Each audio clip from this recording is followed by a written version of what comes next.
राहुल गांधी के बयान पर संबित पात्रा की तरफ से कहा गया कि राहुल गांधी ने तथ्यों को भटकाने की कोशिश की है और उन्हें पूरा समय दिया गया था बोलने का, लेकिन उनकी तरफ से तथ्यों को भटकाया गया। दरअसल संबित पात्रा के द्वारा एक प्रेस कॉन्फ्रेंस की गई थी और उसी प्रेस कॉन्फ्रेंस में राहुल गांधी के ऊपर आक्रामक रुख में वार करते हुए संबित पात्रा नजर आए। उन्होंने राहुल गांधी की झूठ बोलने की आदत का जिक्र किया। राहुल पॉलिटिकल माइलेज लेने का खेल खेल रहे, उन्होंने कहा। यह प्रेस कॉन्फ्रेंस कोई साधारण प्रेस कॉन्फ्रेंस नहीं है। इस प्रेस कॉन्फ्रेंस में आज राहुल गांधी जी के उस तथ्य को, जो अतथ्य है और जो झूठ है, जिसको तथ्य के रूप में पेश करने की कोशिश पार्लियामेंट में की कि स्टूडेंट्स के सदन मार्च, पार्लियामेंट मार्च के ऊपर गोली चलाई गई, इसका खंडन किया जाता है कड़े शब्दों में। आज राहुल गांधी ने कहा स्टूडेंट्स के ऊपर गोली चलाई गई।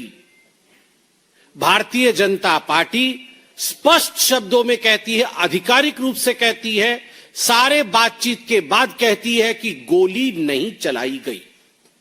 उन्होंने कहा कि गोली चलाने का जो फरमान था, जो ऑर्डर था, जो हुक्म था, वो देश के गृह मंत्री आदरणीय अमित शाह जी ने दिया।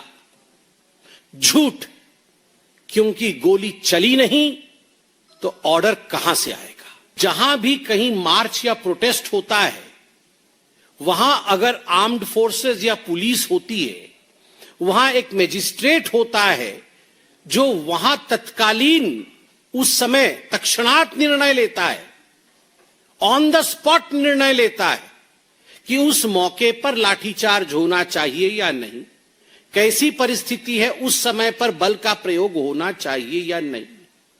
यह निर्णय देश के गृह मंत्री नहीं लेते हैं, वहीं मौजूद मजिस्ट्रेट लेते हैं। राहुल गांधी के बयान पर संबित पात्रा की तरफ से कहा गया कि राहुल गांधी ने तथ्यों को भटकाने की कोशिश की है और उन्हें पूरा समय दिया गया था बोलने का, लेकिन उनकी तरफ से तथ्यों को भटकाया गया। दरअसल संबित पात्रा के द्वारा एक प्रेस कॉन्फ्रेंस की गई थी और उसी प्रेस कॉन्फ्रेंस में राहुल गांधी के ऊपर आक्रामक रुख में वार करते हुए संबित पात्रा नजर आए। उन्होंने राहुल गांधी की झूठ बोलने की आदत का जिक्र किया। राहुल पॉलिटिकल माइलेज लेने का खेल खेल रहे, उन्होंने कहा। यह प्रेस कॉन्फ्रेंस कोई साधारण प्रेस कॉन्फ्रेंस नहीं है। इस प्रेस कॉन्फ्रेंस में आज राहुल गांधी जी के उस तथ्य को, जो अतथ्य है और जो झूठ है, जिसको तथ्य के रूप में पेश करने की कोशिश पार्लियामेंट में की कि स्टूडेंट्स के सदन मार्च, पार्लियामेंट मार्च के ऊपर गोली चलाई गई, इसका खंडन किया जाता है कड़े शब्दों में। आज राहुल गांधी ने कहा स्टूडेंट्स के ऊपर गोली चलाई गई।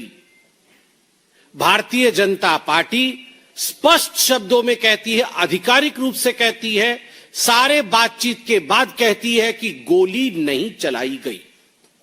उन्होंने कहा कि गोली चलाने का जो फरमान था, जो ऑर्डर था, जो हुक्म था, वो देश के गृह मंत्री आदरणीय अमित शाह जी ने दिया। झूठ, क्योंकि गोली चली नहीं तो ऑर्डर कहां से आएगा। जहां भी कहीं मार्च या प्रोटेस्ट होता है, वहां अगर आर्म्ड फोर्सेस या पुलिस होती है, वहां एक मजिस्ट्रेट होता है जो वहां तत्कालीन, उस समय तत्क्षणात निर्णय लेता है, ऑन द स्पॉट निर्णय लेता है कि उस मौके पर लाठीचार्ज होना चाहिए या नहीं, कैसी परिस्थिति है, उस समय पर बल का प्रयोग होना चाहिए या नहीं। यह निर्णय देश के गृह मंत्री नहीं लेते हैं, वहीं मौजूद मजिस्ट्रेट लेते हैं।